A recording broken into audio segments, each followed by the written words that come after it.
আসসালামু আলাইকুম।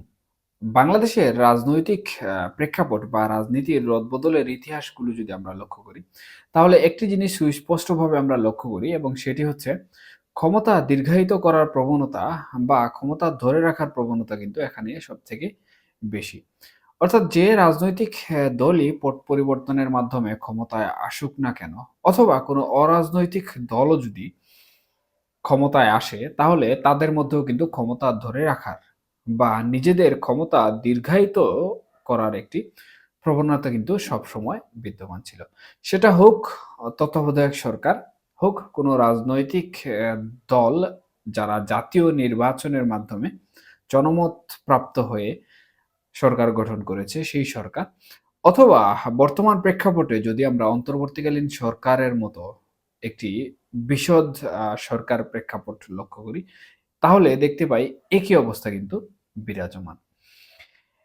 এবং এই যে ক্ষমতা ধরে রাখার যে প্রবণতা বা ক্ষমতা দীর্ঘায়িত করার যে প্রবণতা, এটি কিন্তু গণতন্ত্রকে অনেক ক্ষেত্রে হস্তক্ষেপ করে। বিগত ১৫ বছর আওয়ামী লীগ যখন ক্ষমতায় ছিল বা আওয়ামী লীগ যখন তাদের শাসন কার্য পরিচালনা করছিল, তখন কিন্তু এই যে গণতন্ত্রের আ একটি মূল ভিত্তি হচ্ছে ভোটাধিকার।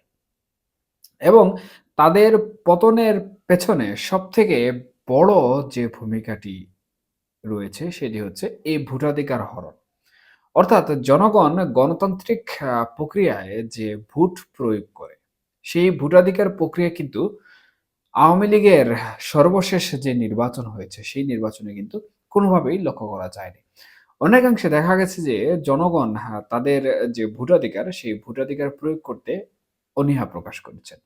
এর পেছনে যে সকল কারণসমূহ রয়েছে তার মধ্যে অন্যতম কারণ হচ্ছে বিভিন্ন ধরনের রাজনৈতিক মারপ্যাঁচ এবং যে ভোটাধিকার রয়েছে সেই ভোটাধিকার প্রয়োগ পূর্বে হয়ে যাওয়া অথবা জাল ভোট অথবা বিভিন্ন ধরনের ভোটাধিকার বিষয়ক সমস্যা।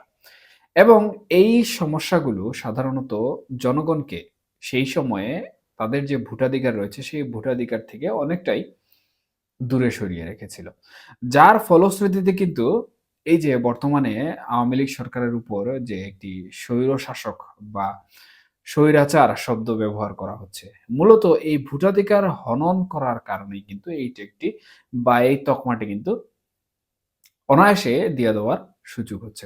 অন্যথায় কিন্তু আওয়ামী লীগ সরকার বিগত ১৫ বছরে দেশের জনগণের জন্য ভালো কাজ করেছে, দেশের উন্নয়নের জন্য কিন্তু কাজ করেছে। এখন আমরা বর্তমানে যে অবস্থায় রয়েছি বা বর্তমানে বাংলাদেশের যে প্রেক্ষাপট রয়েছে সেখানে আওয়ামী লীগ সরকার ক্ষমতাচ্যুত হওয়ার পর অন্তর্বর্তীকালীন সরকার কিন্তু দেশ পরিচালনা করছে এবং অন্তর্বর্তীকালীন সরকার বিভিন্ন ধরনের প্রক্রিয়ায় দেশ পরিচালনা করার চেষ্টা করছে। কখনো, কখনো তারা বলছে যে স্থানীয় নির্বাচন দিয়ে দিবে, কখনো, কখনো তারা বলছে জাতীয় নির্বাচন দিয়ে দিবে। আবার কখনো, কখনো জাতীয় নির্বাচন নিয়ে তাদের তেমন একটি মাথা ব্যাথা আমরা লক্ষ্য করছি না।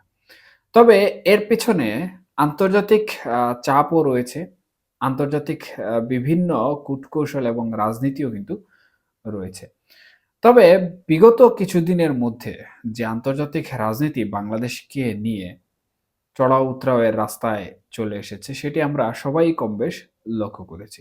এখানে ভারত এবং আমেরিকা যেভাবে বাংলাদেশে একটি অবাধ ও সুষ্ঠু নির্বাচন চাওয়ার একটি প্রত্যয় ব্যক্ত করেছে। এতে করে কিন্তু আওয়ামী লীগের সরকার গঠন করার যে প্রবণতা বা আওয়ামী লীগ মাঠ রাজনীতিতে ফেরার যে প্রবণতা সেটি কিন্তু অনেকটাই স্পষ্ট হয়ে আমাদের সবার সামনে এসে দাঁড়িয়েছে।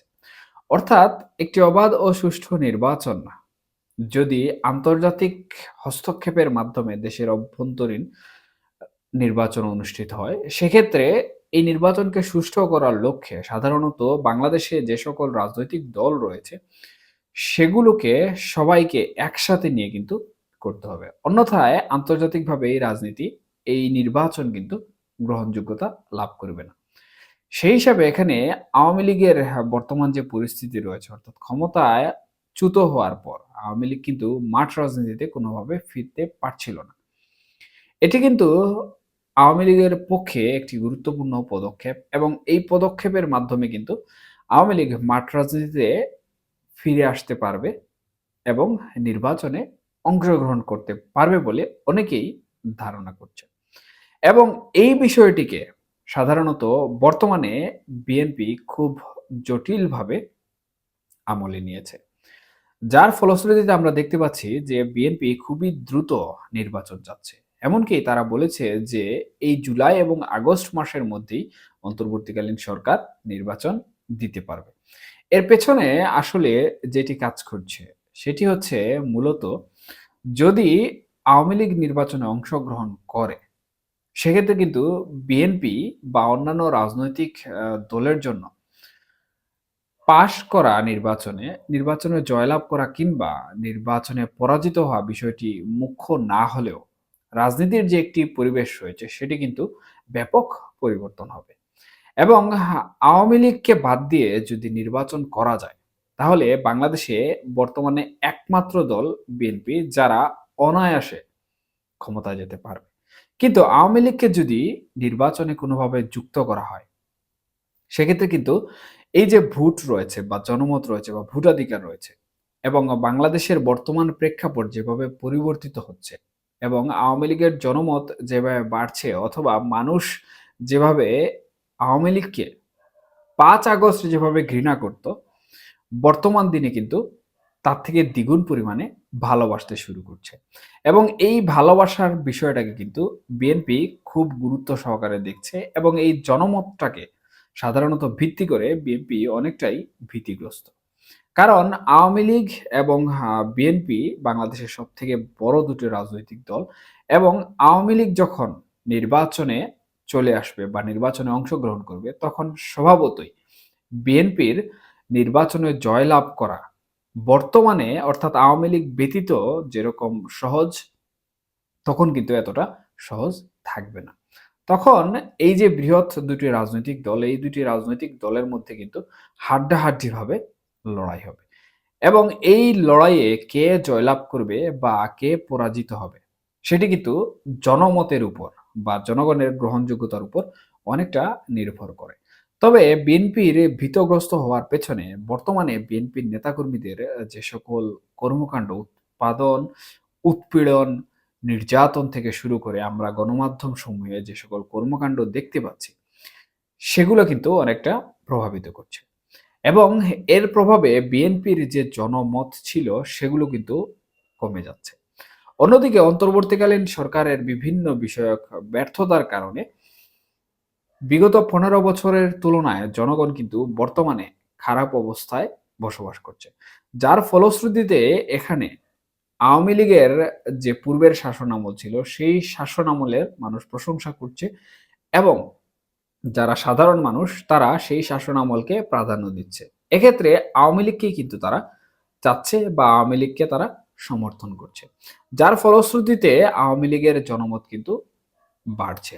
এবং এই যে পরিসংখ্যানগুলো তৈরি হচ্ছে, এই পরিসংখ্যানের প্রেক্ষিতে যদি দেরিতে নির্বাচন করা হয় এবং আন্তর্জাতিকভাবে যদি নির্বাচনে হস্তক্ষেপ করা হয়, সেক্ষেত্রে কিন্তু আওয়ামী লীগ নির্বাচনে অংশগ্রহণ করার সুযোগ পাবে এবং আওয়ামী লীগ নির্বাচনে অংশগ্রহণ করার সুযোগ পাওয়া মাত্র কিন্তু বিএনপির জন্য নির্বাচনে জয়লাভ করা এবং ক্ষমতায় যাওয়া কিন্তু অনেকটাই কঠিন হয়ে দাঁড়াবে।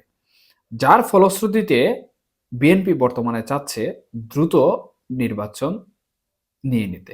অর্থাৎ অন্তর্বর্তীকালীন সরকার যদি দ্রুত নির্বাচন দিয়ে দেয় তাহলে এখানে আওয়ামী লীগ মাঠ রাজনীতিতে ফিরতে পারবে না। বা অন্তর্বর্তীকালীন সরকার যদি বিএনপির কথা মতো জুলাই আগস্টের মধ্যে নির্বাচন দিয়ে দেয় সেক্ষেত্রে আন্তর্জাতিক যে হস্তক্ষেপ নির্বাচনে আশা করা হচ্ছে বা আন্তর্জাতিকভাবে যে হস্তক্ষেপ বিষয়ে কথা বলা হচ্ছে সেটি কিন্তু তারা করবে না। যার ফলশ্রুতিতে কিন্তু খুবই স্পষ্টভাবে লক্ষণীয় এবং সেটি হচ্ছে বিএনপি একচেটিয়াভাবে জয়লাভ করতে পারবে এবং আওয়ামী লীগ নির্বাচনে অংশগ্রহণ করতে পারবে না।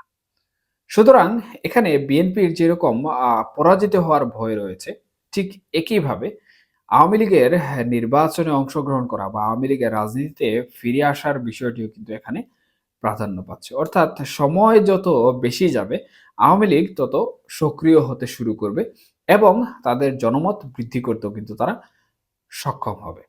আর মূলত এই বিষয়টি বর্তমানে বিএনপিকে ভাবাচ্ছে এবং তারা দ্রুত অর্থাৎ জুলাই আগস্টের মধ্যে নির্বাচন দেওয়ার জন্য অন্তর্বর্তীকালীন সরকারকে বিশেষভাবে বা অনেকটাই চাপ প্রয়োগ আকারে বলছে।